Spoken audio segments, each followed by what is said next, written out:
Akkam jirtu kabajamtoota daawwattoota fi hordoftoota Oromiyaa Freedom Media nageenyi keenya kan kabaja bakkuma jirtanitti isin hanga'u jedha. Oduu guyyaarraa isin biraan geenna jalqaba irratti hangafoota oduu. Dargiin kufee dargiin dhufe jechuun xiinxaltoonni dubbatan.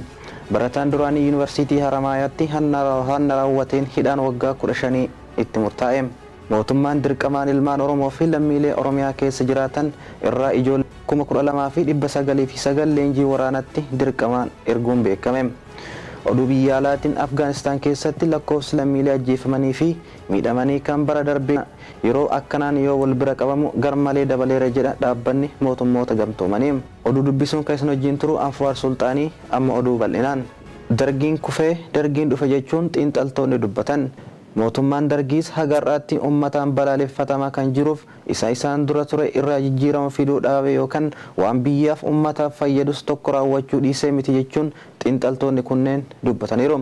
Itti dabaluunis xiinxaltoonni kunneen kan jedhan gaafii lafti qotee bulaa jettu akkuma Dr. Abiy Ahmad biqiltuu dhaabuu haga ijoollee bu'uuraalee misoomaa hojjechuu fi kan kana fakkaatan raawwateera jedhan.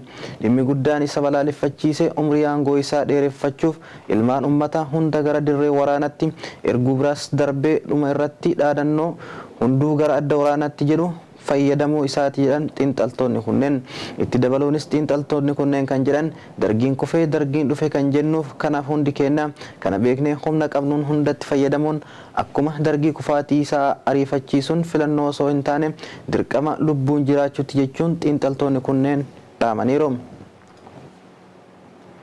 Barataan duraanii Yuunivarsiitii Haramaayaatti hanna raawwateen hidhaan waggaa 15 itti murtaa'e. Barataan kun kana dura Yuunivarsiitii Odaa Bultumitti yakka raawwatu qondaalii Yuunivarsiitii Haramaayaa himan. Barataan duraanii Yuunivarsiitii Odaa Bultum hanna Yuunivarsiitii Haramaayaa keessatti raawwateen himatame hidhaa waggaa 15 itti murtaa'e. Manni murtii aanaa Haramaayaa murtii kana kenne yoo ta'u dargaggoon kun hanna irra deddeebiin Yuunivarsiitii Haramaayaa keessatti raawwateen to'annoo jala ooluu akka danda'e Yuunivarsiitichi ibse. Hannaan ala saamicha yeroo raawwate barataa tokko irratti miidhaa dhaqqabsiisullee daayirektarri nageenyaa Yuunivarsiitii Haramaayaa Komaandar Abaadir Yuyyaa himaniiru. Dhimma isaas qajeelchi poolisii godina Harargee Bahaa fi waajjirri abbaa alangaa godinichaa waloon qorachuu fi kunis bifa seera qabeessa ta'een adeemsifamuu dubbataniiru. Akka maddi Yuunivarsiitichaa beeksisetti dargaggoon Diinaa'ol Takkaa jedhamu kun akka irratti hin beekamne dubartii fakkaatee saamicha raawwataa ture jedhan. Himatamaan kun caamsaa 25/2013 uffata dubartii uffatee gama daggalaatiin kaampaasii teekinooloojiitti iddoo bultii yookaan ammoo doormii dubartootaa seene jechuun himan. Yeroo garagaraatti uffata barattootaa moobaayilaa fi laaptooppii kan hate yoo ta'u wayita to'annoo jala oolettis kompiitaroota laaptooppii 2 fi bilbila moobaayilaa 2 waliin qabamuusaa Komaandar Abaadir dubbataniiru. Himatamaa Diinaa'ol yeroo garagaraatti walii kompiitaroota laaptooppii 6 fi bilbila harkaa yookaan moobaayila 5 hatuusaa himaniiru. Ji'a lamaan gara Yuunivarsiitii Haramaayaa dhufe kana keessatti alaan caasaa jiraachuun qabeenya barataa keessattuu laaptooppii moobaayilaa fi uffata hatee ture jedhan.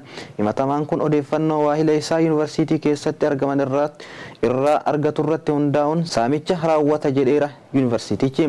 Kunis wayita barattoonni gara daree seenan iddoowwan holaan eegumsaa itti uumametti akkasumas halkan yakka humnaa raawwataa turuu isaa ibsameera. Barataan wayita gara Yuunivarsiitii dhufu qabeenya isaa eeggamuu qaba jechuun Komaandar Abaadir dirqama qaamni nageenyaa qabu ibsaniiru. Mootummaan dirqamaan ilmaan Oromoo fi lammiilee Oromiyaa keessa jiraatan irraa ijoollee 12,909 leenjii waraanatti dirqamaan erguun beekame. Akka maddi keenya itti dhiyeennan dhimmicha quba qaban himanitti aanota 336 Oromiyaa keessa jiraatan irraa namoota 40,320 dirqamaan miseensa raayyaa ittisa biyyaa akka ta'aniif kan karoorfatan ta'uusaa himaniiru. Aanaan tokko namoota 120 dirqamaan dhiyeessee jira kan jedhan maddi keenya kun kana hojiirra oolchuuf ganda baadiyyaa tokkorraa namoota 5 qabanii dhiyeessaa jiru jedhan. Haaluma kanaan gandoota baadiyyaa 7,090 keessa namoota 35,450 dirqamaan qabaa jiru. Namoota 4,870 ammoo magaalota Oromiyaa irra adamsanii qabaa jiraachuu maddi keenya kun nuuf himaniiru. Kufaatiin guddaan kan mudatee fi seera yakkasuu kanneen raawwachuutiin himatamuuf kan jiru mataan biltsiginnaa mootummaan Abiy Ahmad tibbana ilmaan Oromoo fi lammiilee Oromiyaa keessa jiraatan dirqamaan afaan qawween hacuucuun gara raayyaa ittisa biyyaatti kan ergaman waliigalaan baay'inni isaanii 12,909 ta'uu OFM maddi keenya waabeffachuun mirkaneeffateera. Yeroo ammaa kana Oromiyaa dabalatee impaayera Itoophiyaa kufee kan jiru akkasumas hoogganaa murna biltsiginnaa mootummaa Abiy Ahmad biyya Itoophiyaan ala akka deemuu hin dandeenye kan dhorgamee jiru ilmaan haadha hiyyeessaa waraanatti afaan qawween dirqamsiisee erguun walfixiinsa yookaan duguggaa sanyii raawwate dhabamuuf karoorfate akka jirus maddi keenya kun itti dabaluun nuuf himaniiru. Ijoolleen mooraa leenjii waraanatti ergaman fedhiin osoo hin taane jedhan maddi keenya kun dirqamaan afaan qawween ilmaan haadha hiyyeessaa gara waraanatti ergee ficcisiisuun lola sabaa gochuuf kan deemu ta'uu beekameera jedhan. Oduu biyya alaatiin Afgaanistaan keessatti lakkoofsi lammiilee ajjeefamanii fi miidhamanii kan bara darbee yeroo akkanaan yoo wal bira qabamu garmalee dabaleera jedha dhaabbanni mootummoota gamtoomanii. Gabaasa haaraan UN baase akka mul'isutti bara keessa jirru qofa haga ammaatti namoonni ajjeefaman 1,600 caalu jedhe. Kun ammoo kan bara darbee yoo akkanaan yoo wal bira qabamu 47 dabaluu agarsiisa jedha gabaasichi. Lakkoofsi kun ammallee kana caaluu dabaluu danda'a sodaa jedhu qabu UN bara 2009 irraa eegalee namoota miidhamanii fi ajjeefaman galmeessuu kan jiru yeroo ta'u gabaasni karaa kanaan ajjeechaan kun kan bara hundaayyuu caalaa akka dabale mul'iseera. Akka gabaasa UN'tti hidhattoonni mootummaan lola ajjeechaa lammiilee garaagaraa irratti raawwatame keessa harki 64 qoodatu. Dhibbeentaan 25 ammoo hidhattoota mootummaan kan ajjeefaman yoo ta'u dhibbeentaan 11 dhukaasa mormitoota fi mootummaatiin ajjeefamaniiru. Kanneen ajjeefaman keessaa dhibbeentaan 32 daa'immanii jedha dhaabbatichi. Bara kana pirezidaantii US Joe Biden loltoonni isaanii haga fulbaana dhufuutti Afgaanistaan gadi dhiisanii ni ba'u jechuun ibsaniiru. Ajajaa waraanaa Jeneraal Kenneth McNeill humni waraanaa biyya isaanii haleellaa qilleensarraan loltoota mootummaa Afgaanistaanitti akka deeggaru dubbatan. Torbee darbee loltoonni US qilleensarraan fuula warra Taalibaan jiran haleeluu eegalan.